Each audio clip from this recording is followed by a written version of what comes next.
Сүт тағамдарының бір түрі тұзы татымды, дәмі қышқыл, брынзаның адам денсаулығына пайдасы мол.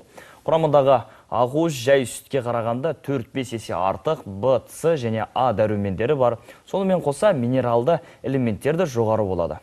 Брынза кариестің алдын алады, себебі 60% кальцийден тұрады.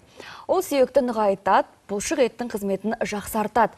Қанның түзілуі үшін қажет, тәннің жұқпалы ауруларға күресін күшейтеді. Дүкен сөрелерінде осы пайдасы мол тұзды ірімшіктің сан түрі бар. Қайсысы пайдалы? Қалай таңдаған дұрыс? Мамандардың кеңесін тыңдайық. Сәлеметсіздер ме, құрметті көрермендер.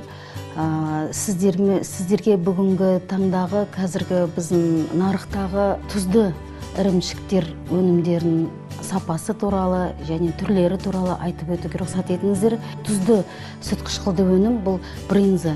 Яғни брынзаның өзі 3-4 түрге бөлінеді. Чечил, сулугуни деп, сондықтан да соның ішіндегі, яғни біз брынзаға тоқталатын болсақ, көбінесе жалпы дәстүрлі әдіс бойынша бұл брынзаны қой сүтінен, сиыр сүтінен және де ешкі сүтінен жасалады. Тұзды ірімшіктің сақталу мерзімі өте қысқа, бірақ пайдалылығы өте жоғары.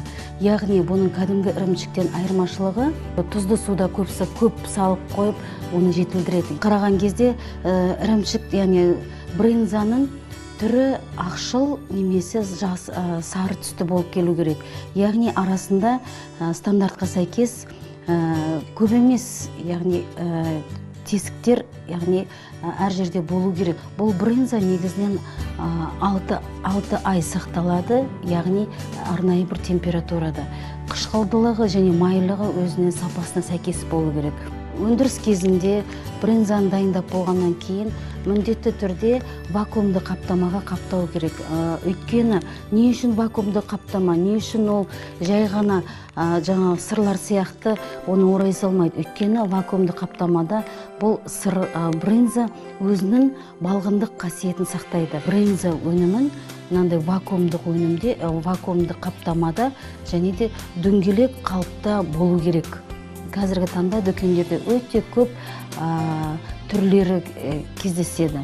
Сондықтан да мен тұтынушыларға айтатыным, жалпы дүкенге барған кезде қаптаманың сыртындағы өндірушінің атауын және де оның сақталу мерзімін, сақталу уақытын, оның майлығы, ол қандай мал сүтінен жасалған және де ол адамға қандай қажеттілігі бар, сол жайында міндетті түрде оқып барып, танысып барып, одан кейін дүкенден алғаным дұрыс.